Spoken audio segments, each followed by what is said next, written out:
धन्यवाद पिता परमेश्वर, हम आपके पास आते हैं, धन्यवाद करते हुए आते हैं, दीनता और नम्रता प्राप्त करने के लिए आपके पास आते हैं, समर्पित होते हैं प्रभु, क्योंकि हम एक ही काम कर सकते हैं, हम अपना समर्पण कर सकते हैं। प्रभु आपका वचन ये बताता है कि अपने आप को परमेश्वर के अधीन करो, समर्पित करो, तो वो तुम्हारे जीवन में अपनी महिमा का काम करेगा। तुम्हारे भीतरी मनुष्यत्व में पवित्र आत्मा के द्वारा ऐसा करेगा कि तुम्हारा जीवन परमेश्वर की महिमा के योग्य बन जाएगा। हाँ प्रभु, ऐसे ही हम चाहते हैं, हम समर्पित करते हैं अपने आप को, ताकि आपकी पवित्र आत्मा के द्वारा हमारा भीतरी मनुष्यत्व आपकी महिमा के योग्य बनाया जाए, और हम हर बात जो आपके वचन के द्वारा पवित्र आत्मा हमको बताता है उस बात पर मन लगाएंगे, मनन करेंगे, और उस बात को अपने हृदय में ग्रहण करके हमेशा ताजा रखेंगे, ताकि प्रभु हम आपके उस मार्ग में आगे बढ़ें जिसमें पवित्र आत्मा हमारी अगुवाई कर रहा है, ताकि हम सबका जीवन आपकी महिमा के योग्य बने। हम प्रभु आपको समर्पित करते हुए इस प्रार्थना को आपके इकलौते पुत्र प्रभु यीशु मसीह के नाम से मांगते हैं, आमीन। सबको जय मसीह की, प्रेज द लॉर्ड।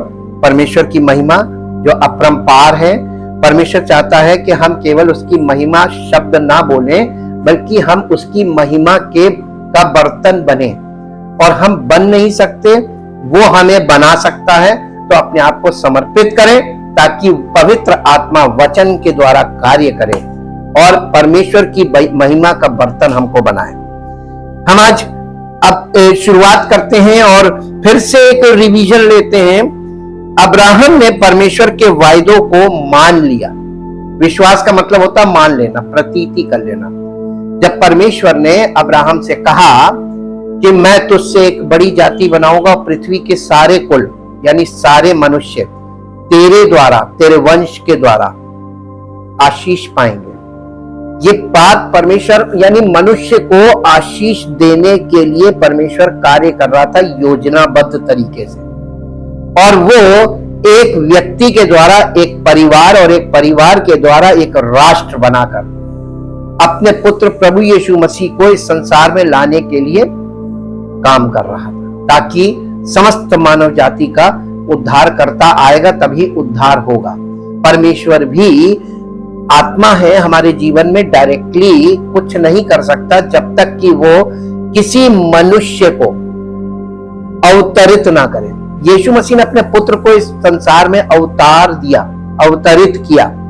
ये बहुत महत्वपूर्ण कार्य था, क्योंकि पृथ्वी उसने मनुष्यों को दी है, और कोई मनुष्य ही उद्धार करता हो सकता है। और मनुष्यों में से, क्योंकि आदम के बाद से सारे पतन की अवस्था में हैं, आत्मिक तौर पर मृतक हैं, तो मनुष्यों में से तो कोई, भूल जाइए कि कोई इस लायक बचा। तब परमेश्वर को एक वंश तैयार करना पड़ा, और उस वंश के द्वारा परमेश्वर ने अपने पुत्र को इस संसार में भेजा। अब्राहम ने परमेश्वर के वायदों को मान लिया कि परमेश्वर ने जो कहा है वही होगा। लेकिन का मतलब अब नेगेटिव हो गया। जब किसी भी बात में बट, लेकिन और शायद आता है, वहां से वो बात बिल्कुल ऑपोजिट हो जाती है। लेकिन वो ये समझने में चूक गया कि परमेश्वर ने जो कहा है उसे वही पूरा भी करेगा। परमेश्वर ने जब उससे वायदा किया कि मैं तुझे एक पुत्र दूंगा और उसके द्वारा मैं इस पृथ्वी के सब कुलों के लोगों को आशीष दूंगा, अब्राहम ने इस बात को सुन लिया। जैसे आज लोग कलीसियाओं में वचन सुन रहे हैं, और सुनने के बाद लोग कर क्या रहे हैं, एफर्ट्स। वही अब्राहम ने भी किया था। हम लोग एक ही मूल से आ रहे हैं, सब आदम की संतान है, अब्राहम भी आदम की संतान था। उसने किया क्या? अब अब्राहम ने और उसकी पत्नी बांझ थी। अब्राहम को भी मालूम था, उसकी पत्नी को भी मालूम था। उसकी पत्नी ने और उसने मिलकर आपस में डिस्कस किया। उसकी पत्नी के पास उसके विवाह के समय से एक दासी मिली हुई थी। उस जमाने में जब लड़की की शादी होती थी और वो विदा होती थी, और अच्छे संपन्न परिवार के लोग उसके साथ घरों में, क्योंकि गुलाम हुआ करते थे, खरीदे हुए उनकी जनरेशंस भी पैदा होती थी, तो उसके साथ एक लड़की, उसकी हम उम्र लड़की उसको दी जाती थी उसकी दासी के लिए कि उसकी सेवा करेगी। ये उसके साथ दासी थी हाजिरा। और इन दोनों ने आपस में ये फैसला किया कि परमेश्वर ने वायदा किया है, और वायदे का मतलब ये कि परमेश्वर चाहता है कि हमारे संतान हो। मैं तो इस लायक नहीं हूं, मैं बांझ हूं। हम लोग सैरोगेसी करते हैं। सैरोगेसी का मतलब होता है कि ये किराए की कोख। आजकल ये बहुत फेमस हो चुका है। अब तो संसार में एक नॉर्मल है, एक न्यू नॉर्मल। और इस विधि के द्वारा उसने अपने पति को अपनी दासी दी और उसके द्वारा संतान उत्पन्न हुई। और ये लोग ये सोच रहे थे कि हम परमेश्वर के उस वायदे को पूरा करने के लिए परमेश्वर की सहायता कर रहे हैं और परमेश्वर का कार्य कर रहे हैं, ताकि परमेश्वर हमारे इस कार्य से प्रसन्न होगा। ऐसे ही आज भी लोग कर रहे हैं, वचन सुनकर एफर्ट्स कर रहे हैं, फिजिकल एफर्ट्स कर रहे हैं, और ये सोच रहे हैं कि हम परमेश्वर को प्रसन्न करने के लिए कर रहे हैं। लेकिन यहां से आप देखिए, परमेश्वर प्रसन्न नहीं हुआ। परमेश्वर ने इस योजना को और उस बच्चे को सिरे से नकार दिया कि मैं इसे एक्सेप्ट ही नहीं करूंगा। क्यों? क्योंकि जो शरीर से उत्पन्न हुआ वो शरीर है। परमेश्वर शारीरिक तौर पे संतान उत्पन्न नहीं करना चाह रहा था। परमेश्वर एक नई चीज वहां से शुरू कर रहा था अब्राहम के जीवन में, जो इससे पहले परमेश्वर ने कभी किया नहीं था। अब्राहम मील का पत्थर है, और नए नियम में आपको कंटिन्यूअसली अब्राहम मिलेगा। और अब्राहम का जो स्पिरिचुअल सीड है वो यीशु मसीह है, और बिना अब्राहम के यीशु मसीह को आप समझ नहीं पाएंगे। अब्राहम को परमेश्वर ने कहा कि ना, परमेश्वर ने जब सृष्टि बनाई तो मनुष्य को पहले बनाया कि पहले सृष्टि बनाई? मालूम क्यों? क्योंकि परमेश्वर को मालूम था अगर मनुष्य को बनाने के बाद अगर सृष्टि बनाता तो कभी सृष्टि बनी नहीं सकती, क्योंकि मनुष्य अपना एफर्ट करने लगता। आज भी ऐसे ही, जब परमेश्वर काम करता है तो मनुष्य कुछ नहीं कर सकता। यही बात तो मनुष्य को नहीं मालूम है, ना ये बात मनुष्य समझ पाता, ना इस बात को ग्रहण कर पाता। कैसा कैसे हो सकता? यस, अब्राहम के जीवन में हमको देखना पड़ेगा। ध्यान से देखिए, अब्राहम ने जो किया, परमेश्वर ने उसके किए को एक्सेप्ट नहीं किया, बल्कि उसने मुसीबत मोल ले ली। और अंत में क्या हुआ कि परमेश्वर ने उसको कहा कि दासी को पुत्र समेत निकाल दे, और उसको निकालना पड़ा। आज्ञाकारिता भी देखिए, उसने परमेश्वर की आज्ञा मानी। और यहां पर हम जो सीखते हैं कि परमेश्वर ने जब उससे वायदा किया था, ऐसे ही नए नियम में परमेश्वर ने हम सबों से जो वायदा किया है, ये वायदे कैसे पूरे होंगे? हमारे प्रयास से या मसीह में? हमको क्या करना है? हमें कलीसिया में आना है। मसीह में आने के लिए कलीसिया में आना है, और कलीसिया में आकर हमें क्या करना है? समर्पित होना है। कोई कर रहा है? समर्पण ही तो नहीं कर रहे हैं। समर्पण करने का मतलब ना बोलना, ना अपनी बुद्धि चलाना, ना अपनी युक्ति लगाना, कुछ नहीं करना। सरेंडर का मतलब होता है, प्रभु हम अपने आप को आपके हाथों में सौंपते हैं, हमारे जीवन में कार्य कीजिए। समर्पण कहता है कि तुम सब कुछ दिमाग से ये सोचना छोड़ दो कि हम कुछ करेंगे तभी परमेश्वर काम करेगा। ना, परमेश्वर कार्य करेगा, उसके बाद तुम किसी लायक बनोगे। परमेश्वर मनुष्यों के हाथ की सेवा नहीं लेता है, लिखा हुआ है।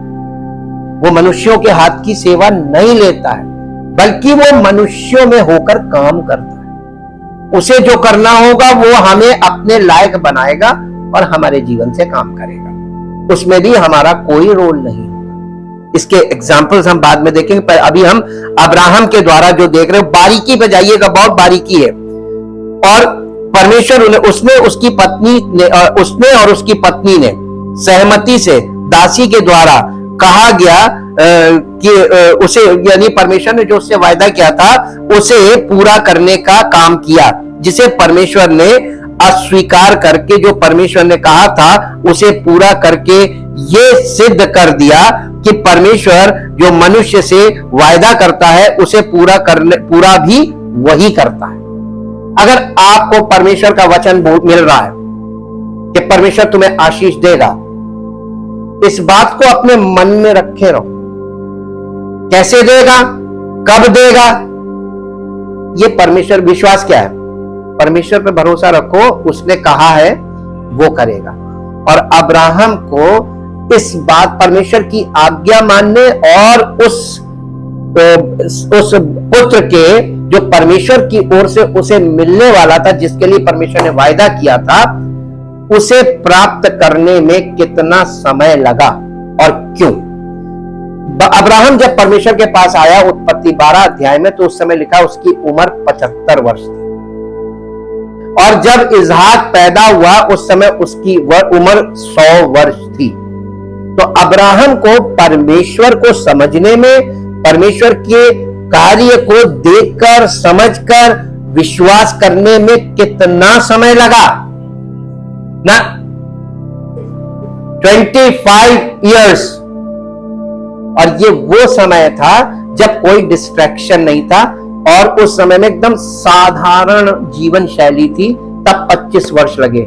आज के इस माहौल में जो चल रहा है कि चारों तरफ से संसारिकता हावी है हर व्यक्ति पर, तो आप क्या सोचते हैं कि आपको विश्वास में मजबूत होने में और परमेश्वर के वायदे आपके जीवन में पूरा होने में चटपट कुछ हो सकता है?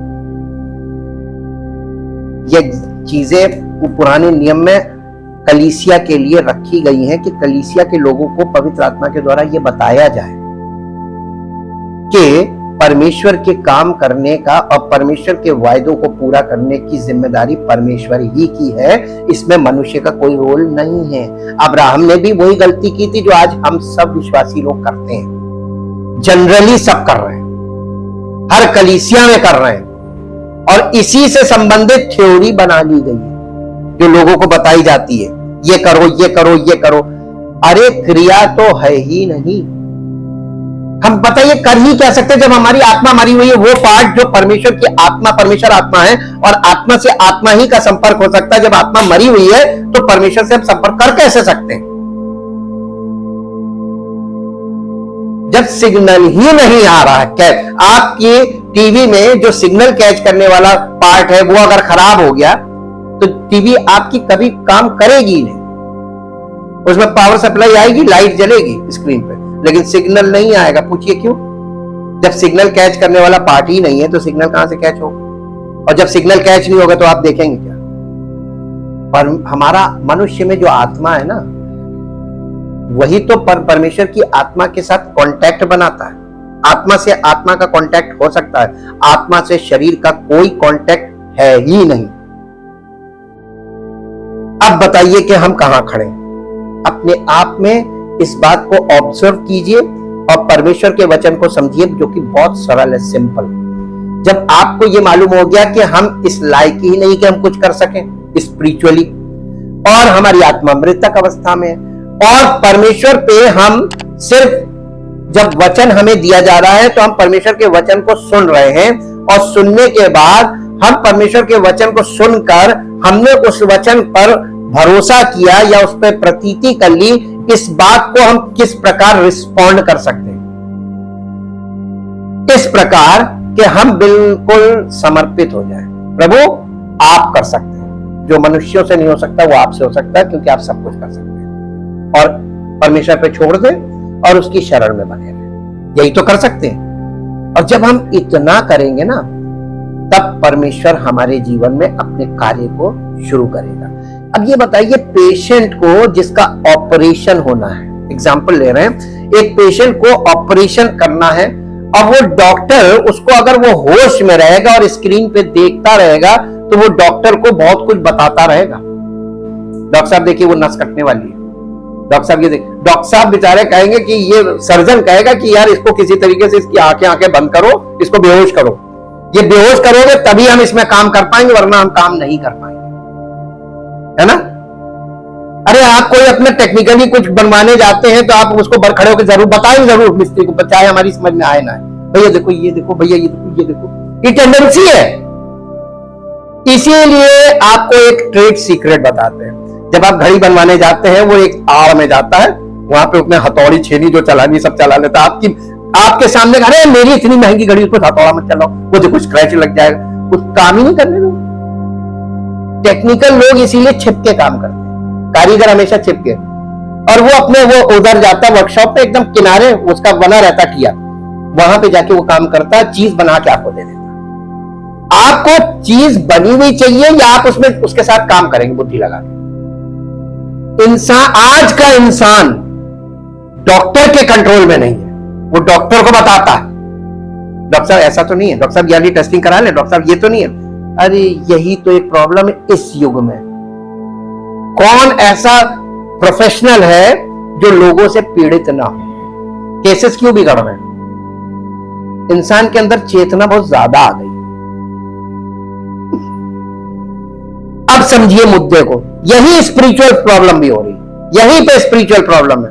अपनी बुद्धि का, उसने क्यों लिखा अपनी समझ का सहारा ना लेना। स्पिरिचुअल बातों में फिजिकली तो कर रहे हो, कर लो, नुकसान उसमें भी है, 100% नुकसान है। आप जब कारीगर को बताने लगते हैं तो कारीगर समझ जाता है कि इसको इसी की बुद्धि से मारो, इसलिए कारीगर के ऊपर हेड ना बने, बल्कि अपना कॉन्सेप्ट उसको बताइए और उसको वो कॉन्सेप्ट समझ जाएगा, वही चीज कर देगा। लेकिन आप उसको काम करने दें, उसके काम करने में बीच में टिप्पणी नहीं करनी चाहिए। अब यहां पर हम देख रहे हैं कि यहां पे अब्राहम के साथ भी यही प्रॉब्लम हुई थी। पहला विश्वासी जिसे परमेश्वर ने कहा था कि ये परमेश्वर का, ये परमेश्वर की धार्मिकता इससे शुरू हो रही, जिसके द्वारा परमेश्वर की धार्मिकता शुरू हुई, यानी विश्वासियों का मूल पिता, हमारे विश्वासियों का मूल पिता, उसने भी वही किया था और आज हम भी वही कर रहे हैं। और हम इसके जीवन से इस बात को देख रहे हैं, परमेश्वर ने उसे सिखाया। परमेश्वर को कितना समय लगे, देखिए ये जो 25 साल लगे हैं ना अब्राहम के जीवन में इसहाक को पैदा होने में, ये क्यों लगे अब आपको समझ में आ गया। अब्राहम और उसकी पत्नी भी तो बुद्धि लगा रहे थे ना और प्रयास कर रहे थे, उसका नतीजा क्या हुआ? जितना आप अपनी बुद्धि का और अपने एफर्ट्स का काम लगाएंगे उतना आपकी स्पिरिचुअल लाइफ आगे खींच जाएगी। काम नहीं होगा, काम तो परमेश्वर जब चाहेगा तभी होगा। सरेंडर कर देते काम हो जाता। अपनी युक्ति का इस्तेमाल नहीं करना चाहिए। और यहां पर हम लोगों ने इस बात को आसानी से देख लिया कि उन लोगों ने ये क्या किया। परमेश्वर ने जब वो निष्क्रिय, क्योंकि जब परमेश्वर ने 25 साल बाद, जब 100 साल का हो गया, जब परमेश्वर ने कहा कि मैं तेरी स्त्री सारे के द्वारा एक पुत्र उत्पन्न होगा, उसी से तेरा वंश चलेगा, उसका नाम इसहाक रखना। जहां पर यह लिखा वहीं पर देखिए, जैसे ही परमेश्वर ने ये बात बोली, ये वचन उसके सामने आया, अब्राहम हंसा। मालूम क्यों? 75 था तो उम्मीद थी, अब तो मैं 100 साल का हूं, मेरी बीवी तो 5 है प्लस, उम्र भी आउट हो गई 80 साल की, तो अब तो इस लायक भी नहीं रही। तब वो हंसा। परमेश्वर यही दिखाना मांग रहा था कि तुम्हारी युक्ति को मैं विफल करने के लिए मुझे लंबा समय लगा। ये लंबा समय क्यों लगा? ताकि असंभव हो जाए इसके लिए, और मैं करके दिखाऊंगा, ताकि ये मान ले कि परमेश्वर असंभव को संभव करता है। आज यही चीज कलीसिया के साथ भी हो रही है।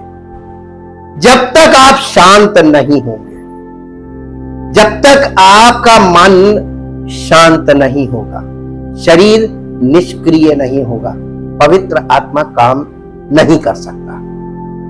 उसको काम करने के लिए आपको समर्पित होना पड़ेगा। समर्पण के बिना उसका काम नहीं होगा। और इसीलिए चूंकि हर जगह उथल पुथल मची हुई है, उछल कूद, सब जगह एफर्ट्स एफर्ट्स एफर्ट्स एफर्ट्स, ये एफर्ट्स जैसे ही शांत हो जाएंगे, कर करके एक दिन थक जाओगे।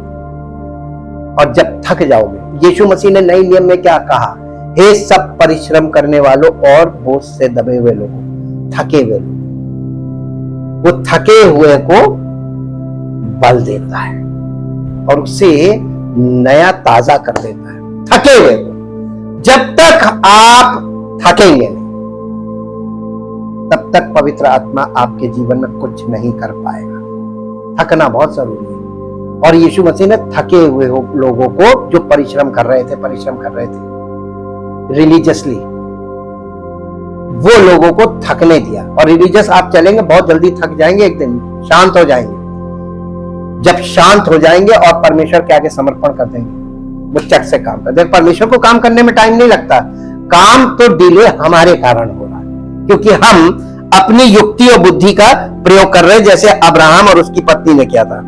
और यहां पे देखिए कि परमेश्वर ने उसको, और देखिए परमेश्वर ने इस बात को सिद्ध कर दिया कि परमेश्वर ने जो कहा है वो उसे परमेश्वर ही पूरा कर सकता है। और परमेश्वर ने जो मनुष्य से वायदा करता है उसे पूरा भी वही करता है, इस बात को सिद्ध किया,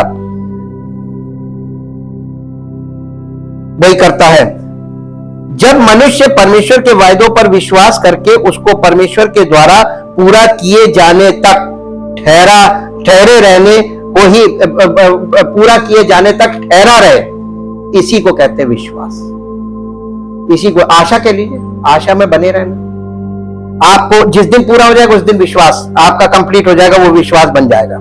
ठहरा रहने को ही विश्वास में स्थिर बने रहना और आवश्यक है। इसी प्रकार के विश्वास की आज कलीसिया के विश्वासियों के लिए आवश्यकता है। कलीसिया के लोगों में यही वाला विश्वास चाहिए। अब देखिए हम मुद्दे पर आते, जैसे हमने कल शुरू किया था, आत्मा मृतक है, तो परमेश्वर का आत्मा जो सदैव जीवित रहता है वो काम कर रहा है। आज हम थोड़ा सा संसार की आत्मा को देखेंगे।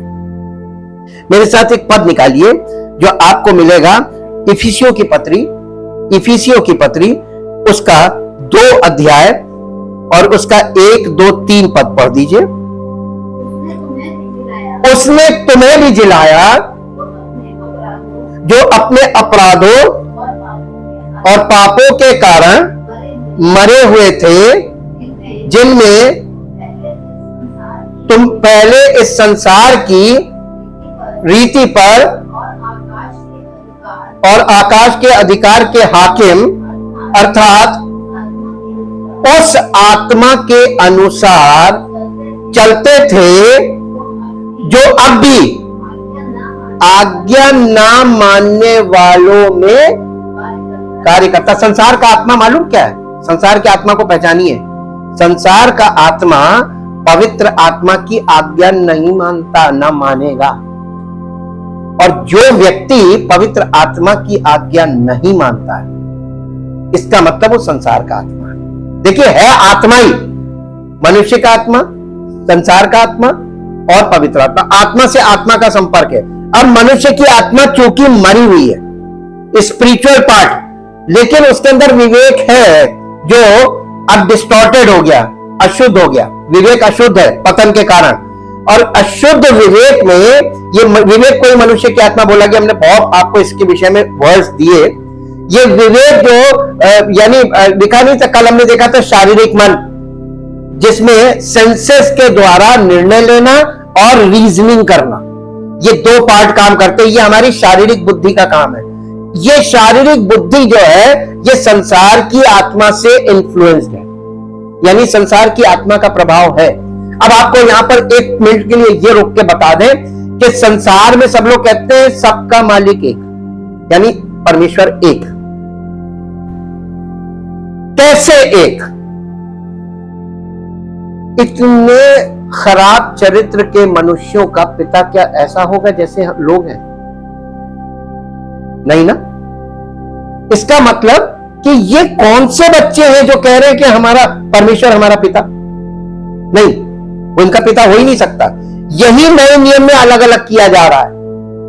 हर चीज नए नियम में 2 चल रही है कि नहीं चल रही? क्यों चल रही है? क्योंकि हर मनुष्य के अंदर यीशु मसीह पर विश्वास करने से 2 मन आ गए, 2 व्यक्ति आ गए, एक शारीरिक एक आत्मिक।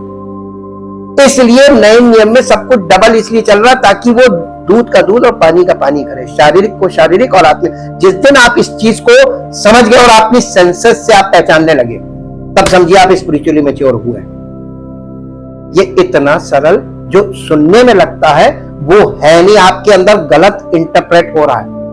इसलिए बार बार पलट पलट के हम लोग उसकी पिक्चर्स में जाके देख रहे हैं कि क्या चीज है जो लोगों की समझ में नहीं आ पा रही है, क्यों लोग इस बात को नहीं समझ रहे। जिसमें पहले तुम भी इस आत्मा के अनुसार जो अब भी आज्ञा न मानने वालों में काम करता है, वो आत्मा यानी संसार का आत्मा। और संसार की आत्मा के वश में हम जन्म से लेके और उस दिन तक जब यीशु मसीह पर हम विश्वास लाते, उस दिन तक हमारा जीवन किस आत्मा के अंतर्गत है? संसार की आत्मा। और संसार की आत्मा मालूम क्या करती है? जहां पर कई लोग एक साथ होते हैं, एक घर में कई लोग हैं, वो आपस में झगड़े करवाती है, कॉम्पिटेटिव करवाती है, उनमें कंपटीशन हो और उनमें प्रतिस्पर्धा से कि तुम हीरो, इधर पानी चढ़ाया, उसके बाद उसने प्रयास किया, अब तुम हीरो, वो दोनों को लड़वाने का काम। और यही लड़ाई की और झगड़े के जड़ है। इसी को और थोड़ा समझते हैं। इफिसियों की पत्री उसका 4 अध्याय, इफिसियों की पत्री उसका 4 अध्याय और उसका 4 अध्याय का 17 से 21 पद तक पढ़ेंगे। इसलिए मैं ये कहता हूं और प्रभु में आग्रह करता हूं कि जैसे अन्य जातीय लोग अपने मन की ये संसार का आत्मा क्या करता है? अनर्थ रीति पर, जिसका कोई अर्थ नहीं है, वो मन में उनके पैदा हो रहा, जो पैदा हो रहा वही बोल रहे, वही कर रहे, उसी चीज में लगे।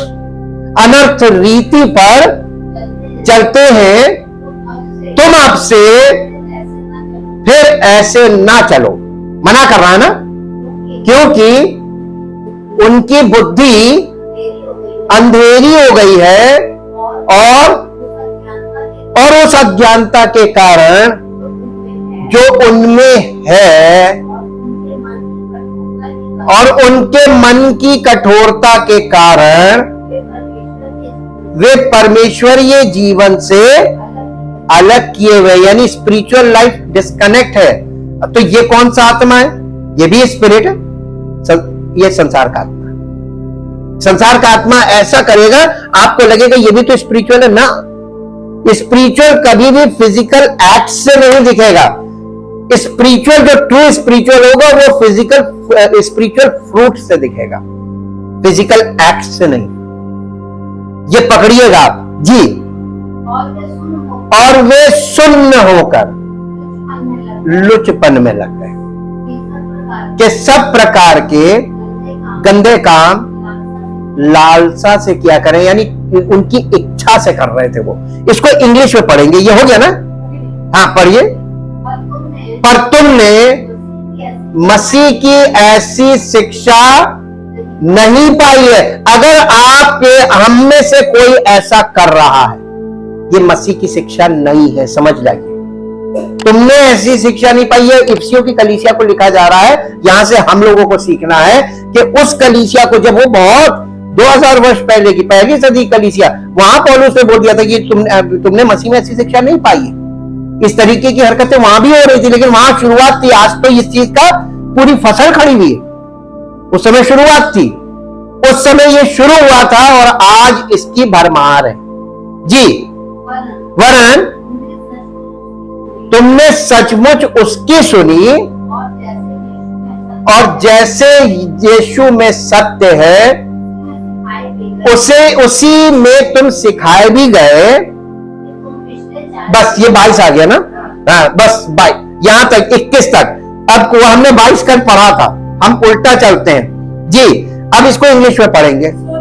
So this I say and solemnly testify in the name of the Lord and as in his presence that you must no longer live as the heathen, the Gentiles do in their perverseness, in the folly, vanity and emptiness of their souls. ये souls का मतलब आत्मा, उनकी आत्मा खोखली है, अंदर आत्मा में कुछ नहीं है जी. And the futility of their minds, their moral understanding is darkened and their reasoning is beclouded. They are alienated and alienated के बाद estranged, self banished यानी स्वयं से बहिष्कृत, स्वयं को बहिष्कृत करवा लिया. self banished from the life of God. इसका मतलब कि जब कोई व्यक्ति परमेश्वर की इच्छा और योजना के अनुसार नहीं करता, वो अपने आप को सेल्फ बैनिश यानी खुद को बहिष्कृत कर रहा है जी. There's no share in it. This is because of the, देखिए काहे ऐसा हो रहा है. This is because of the ignorance, the want of knowledge and perception, the willful blindness that is deep seated in them. यानी उनकी मन की गहराई में ये चीजें बैठी हुई जड़ें हैं, और जब तक जड़ से पूरा हल नहीं चलेगा और वो चीजें निकल के नहीं बाहर होंगी, तब तक नई सृष्टि वाला काम शुरू कैसे होगा. पर पवित्र आत्मा तो काम कर रहा है, नई सृष्टि के लिए कर रहा है. ये जो पवित्र आत्मा के द्वारा जो हमें समझाया जा रहा है, वो समर्पण हमारे अंदर से क्यों नहीं आ रहा है, वो टोटल सरेंडर हम क्यों नहीं कर पा रहे. इसका मतलब कि अंदर कुछ स्टम्बलिंग ब्लॉक्स हैं, अंदर ब्लॉक्स आ गए. आगे जाके हम इन चीजों को खोलेंगे कि ब्लॉक्स क्या होते हैं. ये मेंटल ब्लॉक्स हैं जो स्पिरिचुअल ब्लॉक बन जाते हैं, स्ट्रॉन्ग होल्ड बोलते हैं जिनको जी. Due to the hardness of heart, to the insensitiveness of their moral nature, in the spiritual apathy, they have become callous and past feeling and reckless and have abandoned themselves a prey to unbridled sensuality. इसका मतलब समझे, ये लोग जो शरीर की और यानी माइंड ऑफ द फ्लेश जिसमें बहुत ज्यादा काम कर रहा है, ये आत्मा में जन्म तो हो गया, बॉर्न अगेन तो हो गए, प्रभु में है, लेकिन अभी इनके अंदर जो काम होना है भीतरी मनुष्य में, ये पहला पड़ाव कठिन पड़ रहा है, क्योंकि आत्मा तो न्यूबॉर्न बेबी के समान है और शरीर जो पहले से डेवलप्ड है वो भाई वो ओल्ड मैन है और ये न्यू बेबी है. तो अंदर मालूम क्या है, अंदर ये इतना बड़ा डिफरेंस है कि ये लोग कर क्या रहे हैं. ये ऐसे हर व्यक्ति में ये फेलियर आता है, और ये हो ये रहा है कि आत्मा के द्वारा हमें अपने पूरे शरीर पर और पूरे प्राण पर ऐसा नियंत्रण लेना है कि पवित्र आत्मा की अगुवाई में देह प्राण आत्मा सहित चल सके. तो ये हमारा जो आत्मा वाला पार्ट है, ये परमेश्वर की कार्य की शुरुआत यहां से होनी है, और इसीलिए भीतर से बाहर हमको प्रकट करना है. वो परमेश्वर प्रकट करना चाहता है कि ये देखो मसीह में है. अब आप इसमें देखिए फिर से बेटा इस लाइन को पढ़ना जो अभी पढ़ी. In their spiritual apathy, they have become callous and past feeling in reckless and have abandoned themselves अप्रे का मतलब प्यारी वैन पे ना, यानी ऐसे लोग एक शिकार बन गए, यानी आप वल्नरेबल हो गए कि कोई व्यक्ति आसानी से आपका शिकार कर ले. स्पिरिचुअली यीशु मसीह के नाम से, पवित्र आत्मा के नाम से, बरकत पाने के नाम से, किसी भी नाम से आपका शिकार किया जा सकता है स्पिरिचुअली, और यही हो रहा है. वे अभी लिखा हुआ है पतरस में, वे अभी ये लोग जो फॉल्स टीचिंग और फॉल्स प्रॉफिट्स हैं, फॉल्स टीचर्स हैं, फॉल्स प्रीचर्स हैं, फॉल्स क्राइस्ट हैं, ये लोग ऐसे लोगों को जो बॉर्न अगेन हो गए लेकिन डेवलप नहीं है, ऐसे लोगों को बड़ी आसानी से शिकार करते हैं और झूठी मसीहत का उनको नमूना बना देते हैं। इसीलिए प्रे वर्ड, प्रे का मतलब शिकार, तुम शिकार के लायक हो गए, कोई तुम्हारा शिकार कर ले, काहे के लिए? आगे पढ़िए, टू अनब्रिडल सेंसुअलिटी, यानी आपके अंदर शरीर की इच्छाएं अनब्रिडल यानी अनियंत्रित शारीरिक इच्छाओं में तुमको खसीट ले। और यही तो होता है। आइए सिस्टर, हम प्रार्थना करेंगे आपके लिए, ये काम हो जाएगा, आप ये खरीदिए, वो खरीदिए, शारीरिक बातों को दिखा दिखा के शिकार कर लेंगे। और इसीलिए एक बोर्न अगेन जो बिलीवर है वो एकदम बेबी मसीह यानी इन्फेंट इन क्राइस्ट, वो मसीह में बालक है, ऐसों का शिकार बहुत आसानी से किया जा रहा है। पवित्र आत्मा, प्रभु पिता पुत्र पवित्र आत्मा मेहनत से और अद्भुत रीति से प्रेम से काम कर रहे हैं लोगों को बोर्न अगेन करने, लेकिन सही कलीसिया सही तरीके से उनको वो पालन पोषण का स्थान नहीं मिल रहा, जिससे वो बिगड़ जा रहे हैं फिजिकल। और ये कैसे हो रहा है? शिकार किए जा रहे हैं जी, eager and greedy to indulge in every form of impurity that they depraved desires may suggest and demand, यानी वो अपने मन के सजेशन पे और डिमांड पे टिक गए, जबकि पवित्र आत्मा की आज्ञा मानकर बने रहना, करना कुछ नहीं था, अपने स्थान पे बने रहना था, धीरज रखना था। धीरज कैसे पैदा होगा? सब कुछ तुरंत हो जाएगा तो धीरज कहां है? 25 साल का धीरज रखा कि परमेश्वर ने सिखा दिया था अब्राहम को कि तेरे कुछ किए को मैं एक्सेप्ट करूंगा नहीं, और तूने कर लिया, 25 साल का इंतजार कर, चलता है। परमेश्वर बहुत आराम से आपकी गलतियों में भी आपको बैक करके चलाएगा, बुरा मत मानना, क्योंकि हम कुछ कर नहीं सकते। कंडीशन देखिएगा, स्पिरिचुअल लाइफ पे हम कुछ नहीं कर सकते, हमारे प्रयास पे होता तो फिर बात ही क्या थी। अब यहां से हमने जो चीज देखी है, अब देखिए संसार का आत्मा क्या कर रहा है, एक पद और निकालिए। इससे पहले मैं आपको बता दूं, शारीरिक मन जन्म के समय से प्रभु यीशु मसीह पर विश्वास करके आत्मिक जन्म पाने तक अपनी स्वेच्छा से काम करता है, होता है ना, अपनी मर्जी के मालिक है। लिखा हुआ वे अपने शरीर की लालसाओं में दिन बिताते हैं, अन्य जाति, और अपनी मनमानी से जीवन व्यतीत करने वाला होता है, ये शारीरिक मन है। लेकिन जब आप बॉर्न अगेन हो गए, अब आत्मिक मन भी है, लेकिन आत्मिक मन की आपके जीवन में चलेगी नहीं, चलेगी किसकी? क्यों? वो बड़ा भाई ऐसा हुआ, और आत्मा मन याकूब है। ये अब यहां से फिर आगे बढ़ते हैं। ये संसार का आत्मा मतलब संसार की सोच, अर्थात सांसारिक जीवन शैली, जिसको इंग्लिश में वर्ल्डीनेस बोलते हैं। अगर किसी की वर्ल्डीनेस है, आपके अंदर वर्ल्डीनेस है, वर्ल्डीनेस का मतलब होता है सांसारिकता।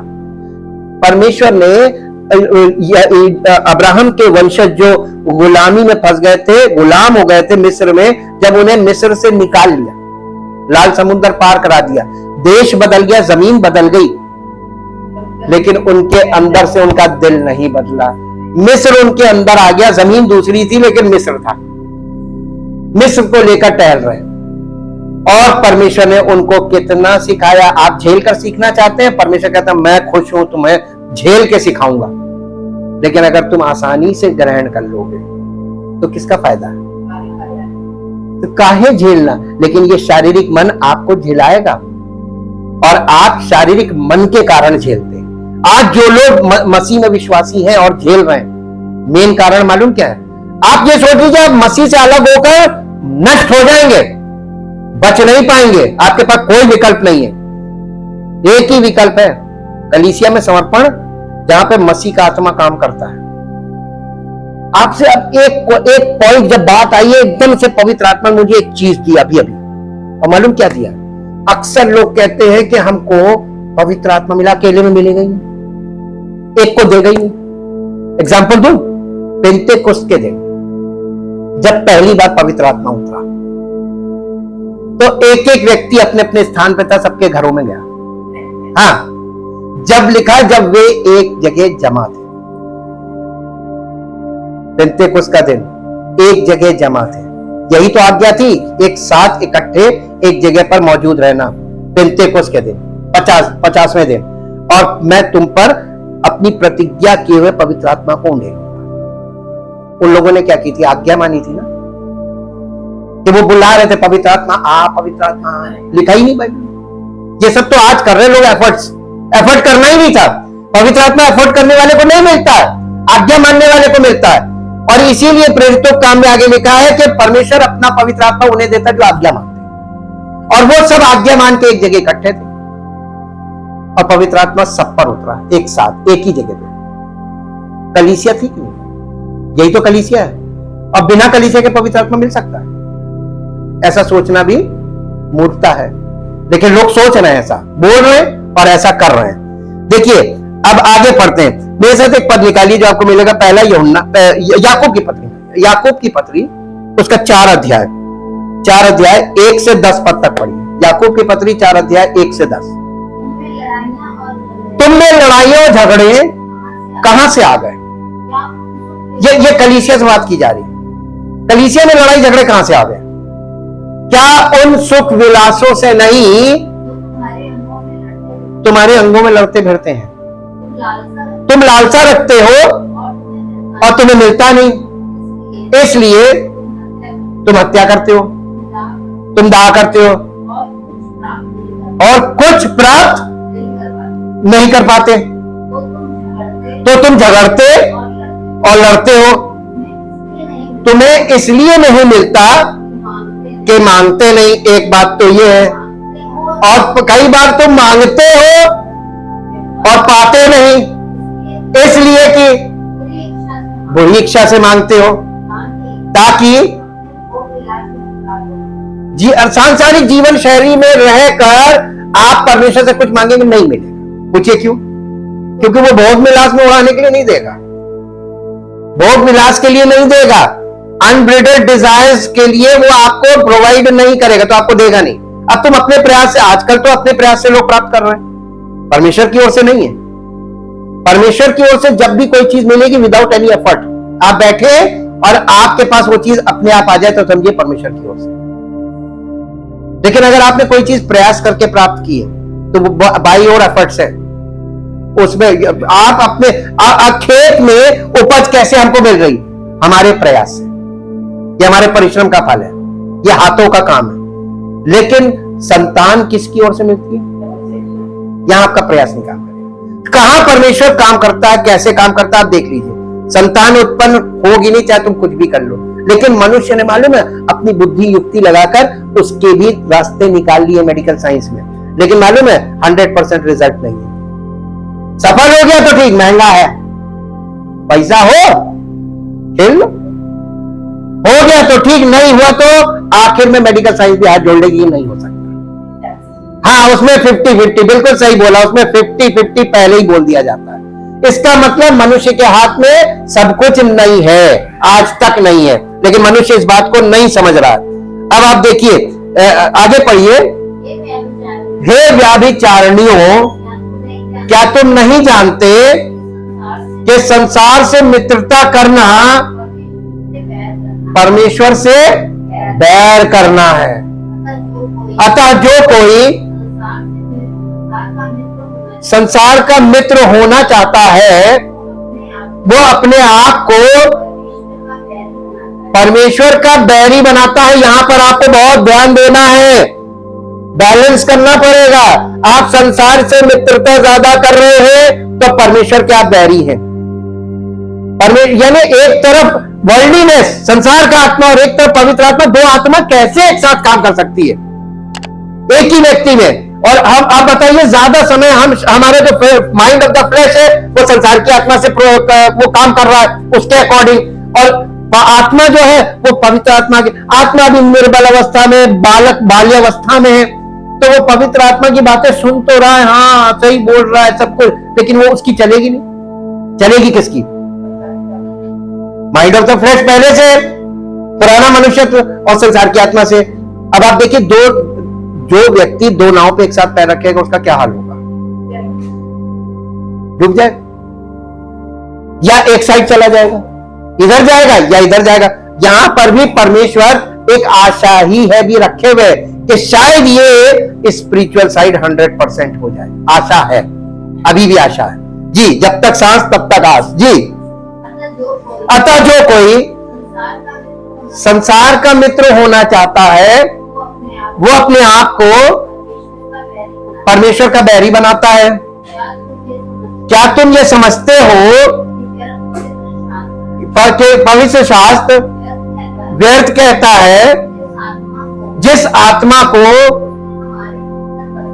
उसने हमारे भीतर बसाया है, क्या वो ऐसी लालसा करता है जिसका प्रतिफल, अगर कोई व्यक्ति बॉर्न अगेन है और उसको पवित्र आत्मा का प्रभाव उसकी आत्मा में है तो उसके अंदर डाल नहीं होनी चाहिए, क्रोध नहीं होना चाहिए, बुरा मानने में नहीं होना चाहिए कि बुरा मान गए, कांच का बर्तन फट से टूट गए,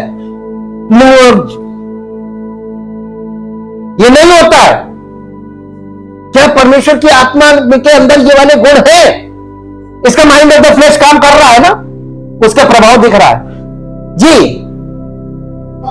वो तो और भी अनुग्रह देता, पवित्र आत्मा हमको और अनुग्रह देता है। इस कारण ये लिखा है परमेश्वर अभिमानियों का विरोध करता है पर दीनों पर अनुग्रह करता है। इसलिए परमेश्वर के, अब एक बात बताइए, परमेश्वर तो आत्मा है, तो इसका मतलब परमेश्वर की आत्मा के अधीन हो जाओ। अधीन हो जाओ का मतलब क्या है? सरेंडर, सरेंडर कर दो। ऐसे सरेंडर कर दो कि तुम वो जैसा चाहे तुमको मोड़े, उठाए, बैठाए, घुमाए, उसके अकॉर्डिंग तुम, यही लिखा हुआ रोगियों में कि जो पवित्र आत्मा के चलाए चलते हैं। इसका मतलब पवित्र आत्मा जैसा चाहे वैसा मेरे साथ करे। क्या इतने फ्लेक्सिबल हो गए? जब तक टोटल सरेंडर नहीं होगा इतना फ्लेक्सिबल कोई नहीं होगा। और ये भी मालूम है, एक छोटे बच्चे के समान बड़े के हाथ में आ जाए, बड़ा जैसा चाहे उसको जो चाहे पहनाए, जो चाहे खिलाए, जो चाहे जहां ले जाना चाहे ले जाए, जहां नहीं ले जाना चाहे ना ले जाए, वो पूरा कंट्रोल में, जैसे बच्चा एक कंट्रोल में रहता है, ऐसे ही हमारी आत्मा पवित्र आत्मा के टोटल कंट्रोल में चली जाए। परमेश्वर के अधीन जी हो जाओ और शैतान का सामना करो, तब वो तुम्हारे पास से भाग निकलेगा। परमेश्वर के निकट आओ तो वो भी तुम्हारे, यानी परमेश्वर आत्मा है तो पवित्र आत्मा के निकट आओ लिखा है, दूर बैठ के नहीं। तो कलीसिया में तो आना पड़ेगा, तो परमेश्वर भी तुम्हारे निकट आएगा। हे पापियों, अपने हाथ शुद्ध करो और हे दुचित्ते लोगों, अपने हृदय को पवित्र करो। दो चित्त है हमारे अंदर, दो माइंड काम कर रहे हैं जी, फिजिकल और स्पिरिचुअल। बॉर्न अगेन के बाद की बात बता रहे। अब इसी के साथ एक पद और निकाल लीजिए जी। दुखी हो और शोक करो और रो, तुम्हारी हंसी शोक में और तुम्हारा आनंद उदासी में बदल जाए। सरेंडर की यह मुद्रा है। प्रभु के सामने दीन बनो तो वो तुम्हें, क्या हम बन जाएंगे खुद? सब लोग शिरोमणि बनना मन। शारीरिक मन और आत्मिक मन के बीच प्रॉब्लम है। हमको शारीरिक मन को टोटल निष्क्रिय करने में वक्त लगेगा। अब्राहम को कितना समय लगा था? 25 साल। उस जमाने में 25 साल। अगर हम उसको आज के समय में कैलकुलेट करें तो आशा ही आशा है। आपके ऊपर ही डिपेंड करता है कि आप कैसे परमेश्वर के लिए प्रतिदिन समय। देखिए, दशमांश का मतलब केवल पैसे से नहीं। दशमांश का मतलब उन लोग अपने जीवन का 10% हर चीज का, यानी समय का भी 10वां हिस्सा परमेश्वर के साथ, परमेश्वर के नाम पे था। प्रतिदिन 24 घंटे का 10% कितना? 2 घंटा 40 मिनट। ये प्रभु के नाम आपको कर देना है प्राथमिकता पे। पहला काम परमेश्वर वचन और पवित्र आत्मा के निर्देश, उसमें मनन करना, उसको ध्यान से सुनना और उसको अंदर लेकर, और फिर आप काम करते रहिए, उसको चबाते रहिए, मनन करना, चबाते रहिए, जुगाली करते रहिए, और वो आपके अंदर एकदम जज्ब होगा, शोक करेगा आपके हृदय में, वो आपकी आत्मा में जाना है। आपको करना कुछ नहीं, उसको आत्मा तक ले जाना है। जैसे हम भोजन करते हैं तो वो हमारे पेट तक चबाते हैं तभी तो अंदर जाता है। अगर हम चबाएंगे नहीं तो क्या होगा? लिवर गया, लिवर गया आपका। लिवर खराब होने का कारण क्या है? खाने को ठीक से चबाना नहीं। आपको खाने को ठीक से चबाना है और साथ में सही कुकिंग होनी चाहिए, खाना सही ढंग से पका हो, रेसिपी सही हो, फिर उसके बाद चबाना। तो पकाने से लेके और चबाने तक ये हाजमे के लिए बहुत जरूरी है। इसी प्रकार से पवित्र आत्मा के द्वारा जो हम लोगों को वचन दिया जा रहा है, ये पका के कौन दे रहा है हमको? पवित्र आत्मा। पवित्र आत्मा भोजन पका के दे रहा है ना। तो हम वचन पढ़ सकते बाइबल, लेकिन हम भोजन नहीं प्राप्त कर सकते, पका नहीं सकते उसको। पवित्र आत्मा हमको पका पकाया दे रहा है, हमको सिर्फ उसको चबाना है और हजम करना है। मुश्किल है थोड़ा, हजम करना थोड़ा मुश्किल है। यीशु मसीह ने क्या कहा था? नहीं, यीशु मसीह ने क्या कहा था कि जो कोई मेरा मांस खाएगा, मेरा लहू पिएगा, अनंत जीवन उसी का है। मालूम आधे से ज्यादा लोग भाग गए छोड़ के, ये कैसे संभव? उसका कहने का तात्पर्य यह था कि जब पवित्र आत्मा आएगा तो जो बातें यीशु मसीह कह रहा था, यीशु मसीह ने अपने चेलों से कहा, मुझे तुमसे और भी बहुत सी बातें कहनी जिन्हें तुम अभी सह नहीं सकते, परंतु जब वो अर्थात सत्य का आत्मा आएगा, वो बातें तुम्हें बताएगा। कौन सी? जो यीशु मसीह अपने मुंह से नहीं कहना मांग रहा था, हार्ड बातें थी जिन्हें सह नहीं सकते। आज पवित्र आत्मा क्या कर रहा है? हमसे वही बातें कर रहा है ना जिन्हें हम सह नहीं पा रहे। क्यों कर रहा है? क्योंकि यीशु मसीह ने वादा किया है, वो तुमसे ऐसी बातें कहेगा जिन्हें तुम उस समय अकेले नहीं सह सकते थे, बाद में वो सहना पड़ेगा, और उसे यही मीट है, यही उसका मांस है, इसको हजम करना। जो लोग शाकाहारी भोजन करते हैं उनके साथ प्रॉब्लम क्या मालूम है? जिन्होंने शुरू से मांसाहारी नहीं खाया होता है, वो शाकाहारी नहीं खा सकते, कारण वो हजम नहीं कर पाएंगे। इसलिए क्योंकि उसको हजम करने के लिए बहुत मजबूत लिवर चाहिए। जो बचपन से खा रहे हैं वही हजम कर पाएंगे, इसके यूज टू होना पड़ता है। और इसीलिए परमेश्वर के वचन का जो स्ट्रॉन्ग फूड है वो हजम नहीं होता है। खा तो लेते हैं लेकिन उसके बाद वॉमिट करते हैं। वॉमिट करने का मतलब समझे? तब आपस में एक दूसरे का, नहीं देखो इन्होंने ऐसे बोल दिया, देखो तुमने सुना ऐसे बोला। आपको मालूम है मूसा की भाई बहन, सगे भाई बहन, मूसा को किसने बुलाया, किसने चुना और किसने अपना सेवक बनाया? परमेश्वर ने। और मूसा की सगी बहन और उसका सगा भाई, मूसा ने कुशी स्त्री से विवाह कर लिया, सिर्फ एक छोटा सा मुद्दा था, पारिवारिक मुद्दा था।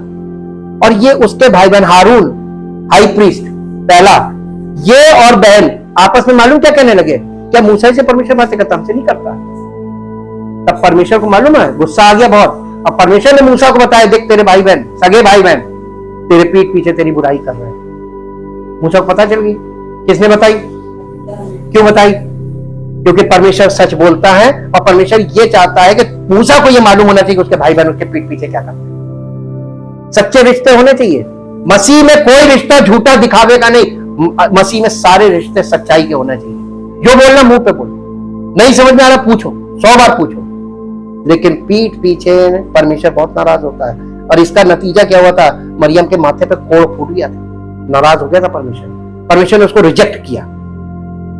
भाई को इसलिए नहीं क्योंकि हाई प्रीस्ट था, उसी ने उसको डिक्लेयर किया, भाई ने, हारून ने, कोरन यानी समाज से बहिष्कृत, और उसको 7 दिन लोगों से दूर रहना पड़ा, क्वारंटाइन। उसके बाद मूसा, हारून के द्वारा परमेश्वर ने उसको डिक्लेयर किया कि अब वो शुद्ध है। परमेश्वर ने उसको अनुमति दी 7 दिन बाद आना। ये सजा थी। और मूसा फिर भी कह रहा था, नम्र व्यक्ति था, कहने करे माफ कर दो, चुप जा। परमेश्वर कहना ना, हमने आपको बताया ना, परमेश्वर माफ नहीं करता है, माफ नहीं करता। अगर माफ करता होता तो यीशु मसीह की कुर्बानी नहीं होती। परमेश्वर माफ नहीं करता है, इसलिए डरना चाहिए, क्योंकि परमेश्वर ने एक बार हमको मसीह में जो माफी दी है ना, ये अनुग्रह के कारण, प्रेम के कारण, तो हमें आपस में प्रेम और अनुग्रह को बनाए रखना है। इस माफी का ध्यान रखिएगा। एक बार माफी मिली है, परमेश्वर ने अनुग्रह करके दिए, इस अवसर को अपने जीवन से अलग मत होने दीजिए। और देखिए, परमेश्वर ने उसी समय ये बताया उन लोगों को, दोनों भाई बहन को, कि मूसा के द्वारा परमेश्वर तुमसे बातें करता था इनडायरेक्टली, लेकिन मूसा से मैं आमने सामने बातें करता हूं, फेस टू फेस। यानी उस मूसा के और परमेश्वर के बीच कोई मीडिएटर नहीं था, डायरेक्ट बातचीत। और उसके भाई बहनों से परमेश्वर मूसा के द्वारा और तमाम लोगों के, तमाम भविष्यवक्ताओं के द्वारा बात। यही परमेश्वर का वचन कहता है कि परमेश्वर कई तरीके से लोगों से संपर्क साधता है, लेकिन जिसे पूरी तरीके से वो अपनी महिमा के लिए चुन लेता है, उसको पहले इतना तैयार कर लेता है और उसके बाद उसके द्वारा काम करता है। उस लायक बनना है, समय लगेगा, उसमें जीवन का एक भाग जाएगा और इसके बिना कभी भी आगे नहीं होगा। जी कंप्लीट हो गया।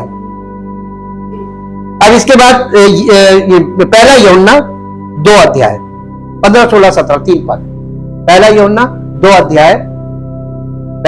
अध्याय 15, 16 और 17 पद पढ़ दीजिए। तुम ना तो संसार से और ना संसार में की वस्तुओं से प्रेम रखो। यदि कोई संसार से प्रेम रखता है तो उसमें पिता का प्रेम नहीं है, क्योंकि जो कुछ संसार में है, अर्थात शरीर की अभिलाषा और आंखों की अभिलाषा और जीविका का घमंड, वो पिता की ओर से नहीं है, परंतु संसार की ओर से है। संसार और उसकी अभिलाषाएं दोनों मिटते जाते हैं, पर जो परमेश्वर की इच्छा पर चलता है वो सर्वदा बना रहेगा। गुड न्यूज, हम गुड नोट पे इसको छोड़ेंगे। अगर आप परमेश्वर की इच्छा पर बने रहेंगे, चलने की बात अभी नहीं कर रहे हैं। बच्चे लोगों को कदम कदम चलना है तो चलने की बात नहीं करते, बने रहना, पहले उस चीज में बने रहो। चलना, वो चला तो वो लेगा और चला भी लेगा और आपके जीवन को तैयार भी कर लेगा। एक बार परमेश्वर पे भरोसा करो और अपने आप को समर्पित करके देखो, नया जीवन आपके और हम सब के लिए परमेश्वर की महिमा के योग्य जीवन बन जाएगा, क्योंकि बनाएगा वो, हम तो सिर्फ समर्पण करेंगे। Thank you, thank you, thank you Lord. परम पिता परमेश्वर, हम आपका हृदय से धन्यवाद करते हैं अद्भुत योजना के लिए जो आपने बनाई है, और इस योजना में हमारा काम केवल इतना है, इस बात को मान लेना कि आप असंभव को संभव कर सकते हैं। आपके इकलौते पुत्र प्रभु यीशु मसीह के द्वारा हमारे सब पापों की क्षमा ये संभव है यीशु मसीह के द्वारा, और हमें हमारे भीतरी मनुष्यत्व को नया आप बना सकते हैं। ये भी एक असंभव काम है, लेकिन आपके लिए संभव है, क्योंकि आप ये काम पवित्र आत्मा के द्वारा करेंगे, ताकि हम सबका जीवन इस संसार में जहां कहीं हम रहते हैं और जिन लोगों के बीच में हम रहते हैं, जो लोग हमसे, हमारे जीवन से अच्छी तरीके से, हमारे स्वभाव से अच्छी तरीके से वाकिफ है, उनके बीच में एक अद्भुत चिन्ह हो और वो देखे लोग और एकदम से कहे कि ये क्या हो गया, और आपके ओर से जो नया जीवन है वो आपकी महिमा का कारण बने, ताकि जितने लोग ऐसे हमको देखें वो आश्चर्यचकित होकर परमेश्वर की उपस्थिति में उपस्थित हो, कलीसिया में आए और उसकी महिमा को देखें, और उसके उन सामर्थ्य के कामों को जो वो हम सब के जीवन में कर रहा, हमारे भीतरी मनुष्यत्व में करना चाह रहा है, वो उन लोगों के जीवन में भी हो जो नए लोग आते हैं, ताकि हम सब उसकी महिमा के पात्र बने, उसके इच्छा के अनुसार चलने वाले बने, उसकी महिमा प्रकट। धन्यवाद के साथ इस प्रार्थना को आपके इकलौते पुत्र प्रभु यीशु मसीह के नाम से मांगते हैं, आमीन। Praise the Lord. परमेश्वर आशीष।